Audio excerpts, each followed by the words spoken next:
Hi, the March 2021 sample set from Bloom Perfumery in London is called Decoding Chypres.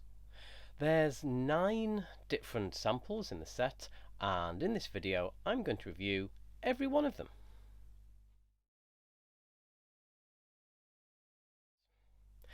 So the set is Revenge by Anna Zworykina, Cyprus Shot by Olfactive Studio, Infanta on Flor by Arquiste, Cedro du Diamante by Perris Monte Carlo, Larmes de Désert by Atelier Désert, Charnel by Molinard, Plunge by Strangers Perfumier, and Marlowe by Jardins d'Écrivain. Hi, I'm Ren. I'm the fragrance nerd on social media. You can find me on Twitter, TikTok, Instagram, and here on YouTube. Please subscribe.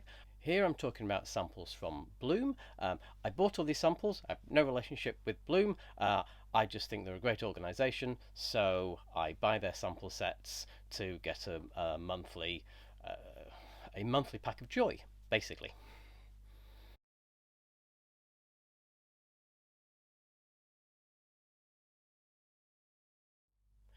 Why do we use the word chypre to describe a set of perfumes? Well, this is a long story that goes back actually thousands of years. Chypre is used to describe a loose family of fragrances that have, in modern days, a very characteristic set of core notes. Those are citrus, citrus londinum, and then a base of oak moss or animalistic type smell. Now, as we go through this set, we'll see that things that fall under the category of chypre actually are a vast range. So there are subcategories as like floral or woody or even gourmand, and we find in different things which are notionally chypres that they can stray quite far away from this core definition.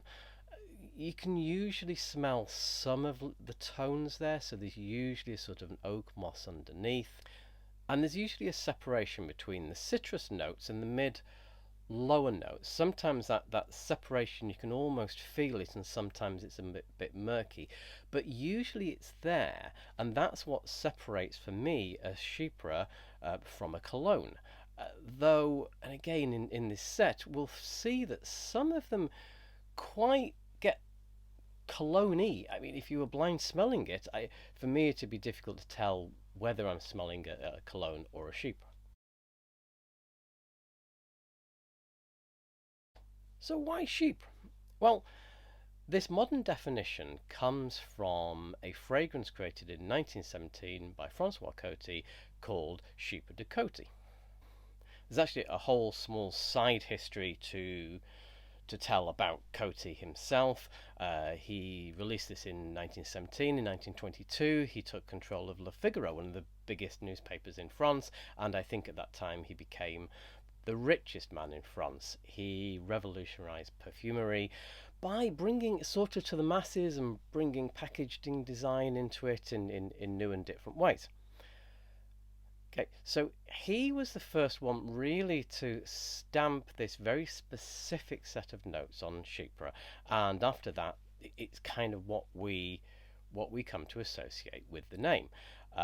Quite soon after is the most famous chypre, the most famous perfume ever created, which is Chanel Number 5, which released May the 5th for public sale, I think May the 5th, 1921, so just a few years later. So this concept was in the air, as it were.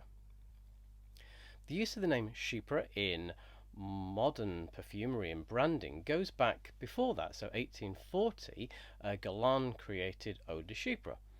But hold on, why are we even talking about chypre? What is chypre? I think the first time I heard it, I was like, sheep? Why are we talking about sheep? This is perfumes.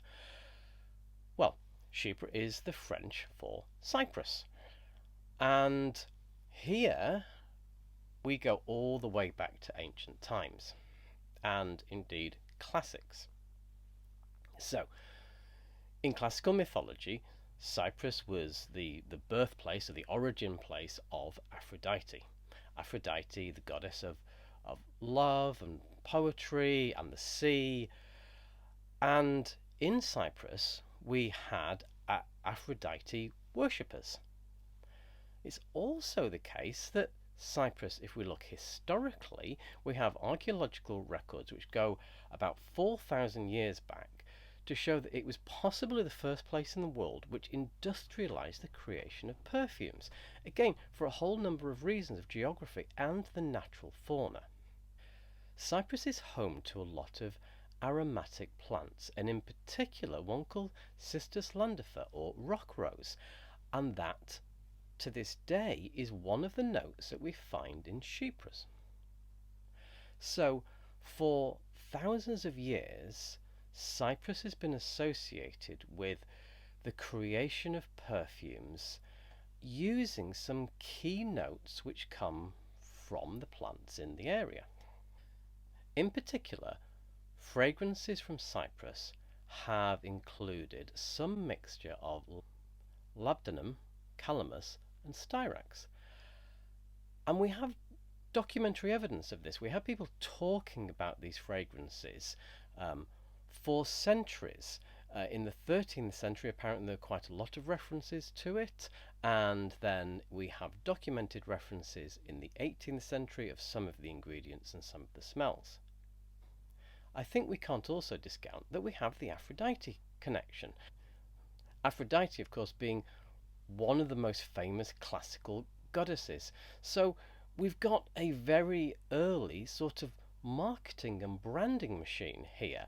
Anything associated with Cyprus is also associated with Aphrodite or love, desire, etc. So it's no wonder for thousands of years we've had something using the concept of Cyprus or Chypre.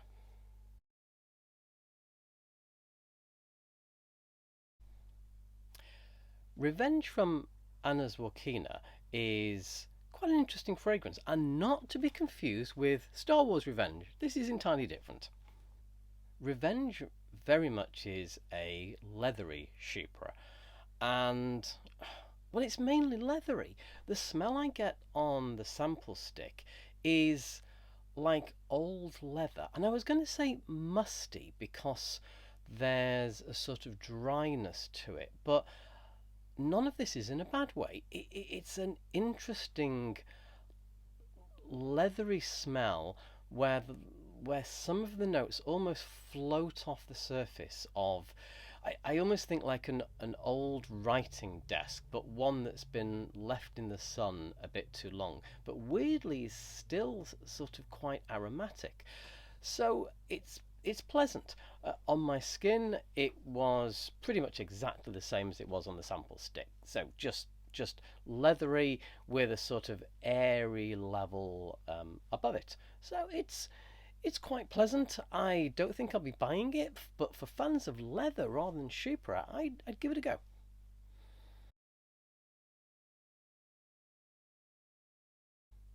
Chypre Shot was released in 2018 by Olfactive Studios. First, a little about the house. It's an interesting collaboration between Bernard Duchefort and the landscape photographer Martin Hill. So it's a kind of artistic collaboration, really. Interesting. I mean, I think I always like houses which try and bring something different to perfumery, which is more than just a brand and does actually inform or inspire a different approach to creation of fragrances. The smell. Now, on the sample stick, it's a gourmandy, almost chewy mixture of citruses with, say, like an instant coffee or a weird instant coffee, perhaps with cardamom in it. So it's really really interesting on the sample. On my own skin, it changes quite a bit, and it becomes much more of a traditional Chypre. Some of those senses are still there, so there's like cardamom underneath with oak moss, but it does have that much more traditional Chypre characteristic. So this is an interesting one because it mixes tradition with subtlety of slightly different and almost gourmand mixes in there, at least on my skin chemistry. Now, it'd be interesting to know if on other people's skin, whether it has the same effect, and so whether it's been designed very much to be worn. Mm. Infanta on Flor by Arquiste is a Chypre which brings in, again, at least in the notes that we read from Bloom, some of the more traditional smells from the original creations from Cyprus, which includes benzoin, which is from Styrax, which is one of the very original ingredients from Cyprus, and rock rose. And the fragrance comes with a story about the infant queen. Let me read. Um, Marie Therese as she leaves to be the new bride of Louis XI. So there's a peace between two nations, etc., etc. Okay, it smells like soap. That's it. It smells like rose infused. Kind of my memory of a soap called Imperial Leather, which used to be really big in the UK a number of years ago. Weird, had a little sticker on it, so the rest of the soap sort of dissolved around the sticker. It smells like soap. I put it on my skin. Smells exactly the same as on here. It's a rosy soap. I mean, that's a massively popular fragrance. It's certainly a hugely selling soap. So if you like rose-based soaps, I'd go for this. If you want a Chypre, traditional one, yeah, I mean, it says it's got the ingredients, and maybe if we're going back to the origins, this is what they actually smelt like. But certainly, this doesn't smell to me like the Coty inspired Chypres of today.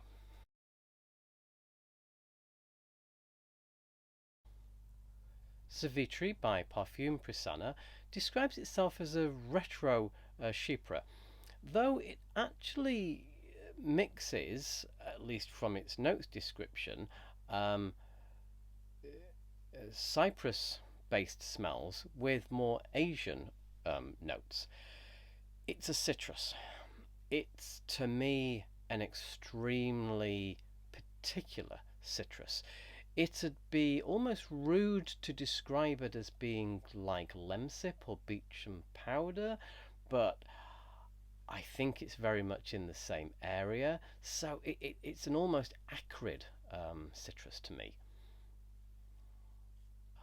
And also, there is this strong citrus element to it, but I don't find too many contrasting lower notes like oak moss or anything else going on there. So I'd say it's more like a cologne. However, I think the best colognes have an air of space to them. They sort of open out in interesting ways. I don't find this does. This is very, very heavily acrid sort of citrus. And on my skin, again, it smells about the same. If anything, my skin amplifies some of the citrus notes to make them even more intense. So, again, a great one in the selection if you're interested in a citrus. So it's a citrus sort of Chypre. Cedro de Diamante by Perris Monte Carlo is another strong citrus. Chypre? Well, it's a strong citrus. This is a different type of citrus from Savitri, whereas Savitri I found it to be a bit sort of medical powdery. This is, well, one of the core ingredients is a cooking ingredient, and it has that gourmandy smell to the citrus. Uh, this this really is something. I mean, I could almost drop this perfume onto a pancake and eat it. I'm not a huge fan of citruses, but this I actually do like. If I forget that it's supposed to be a chypre and just think, right, I just really want to smell highly citric, a mixture of lime and lemon, not really grapefruit, sort of lime and lemony, then this is perfect. I mean, the very specific note I think is the Diamante citron, which is a very classic from Italy, which has been used for years in both medicine and cookery. And yeah, it's I'm quite surprised. I'm quite surprised. I like a citrus this much.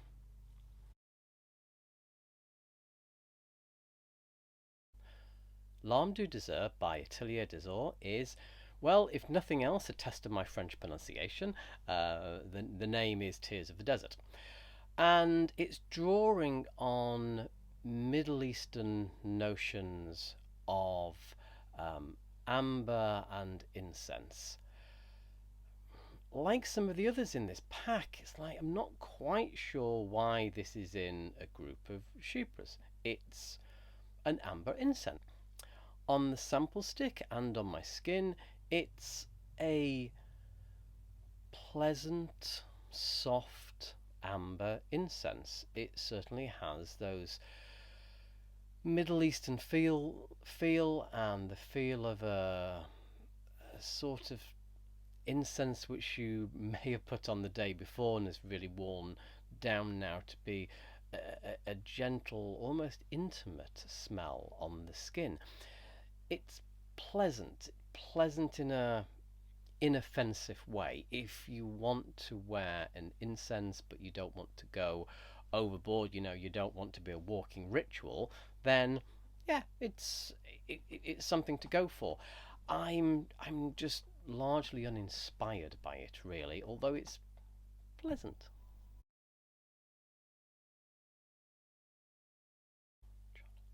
Chypre Charnel by Molinard is, I think, my favourite. No, I don't think this is my favourite of the sample selection.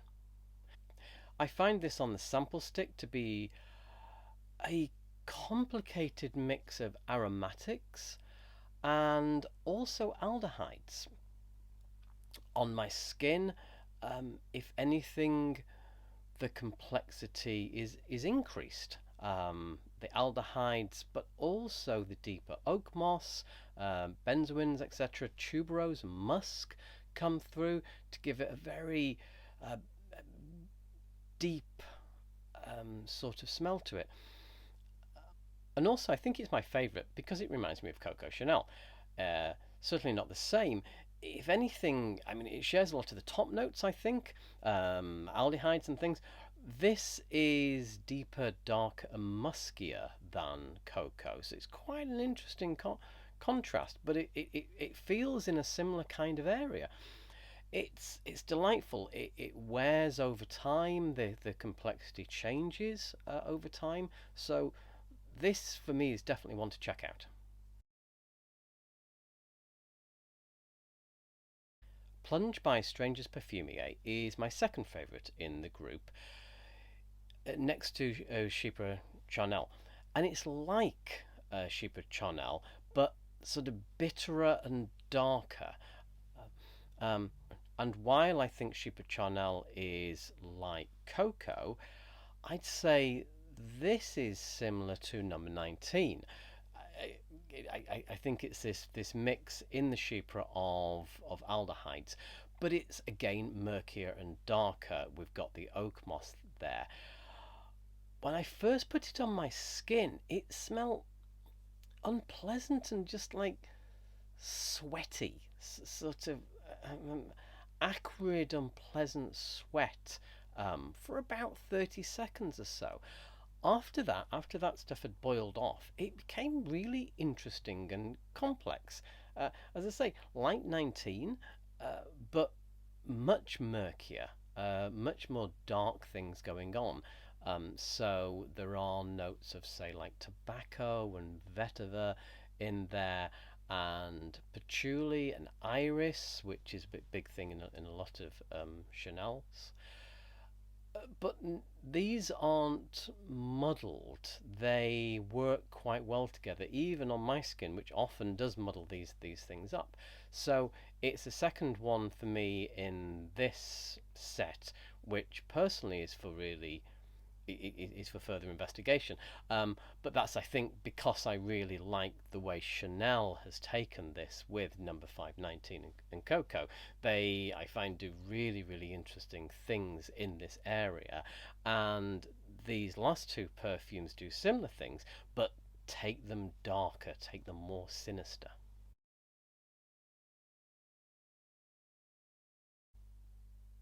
Marlowe by Jardins describes itself as being a sort of dark animalistic chypre, but I find it isn't. It's fruity, a very initially heady mixture of fruits on the sample stick, almost overripe, sort of on the edge of overripe, where I guess maybe they're thinking of the darkness from. Um, Thinking about it now while sniffing it, my memory is, I think, Atelier d'Orange, This Is Trash, does this in a slightly more extreme way, at least on the opening. But both the Atelier d'Orange and this, on the skin and on the dry down, those overripe, bitter, those notes of rotting fruits, which often comes from indole, go away, and it's left with something which is pleasant, sweet, and rounded and fruity.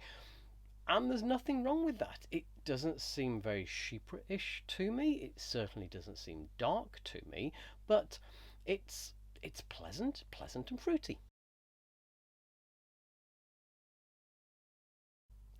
Thanks for watching. This was a fascinating selection from Bloom.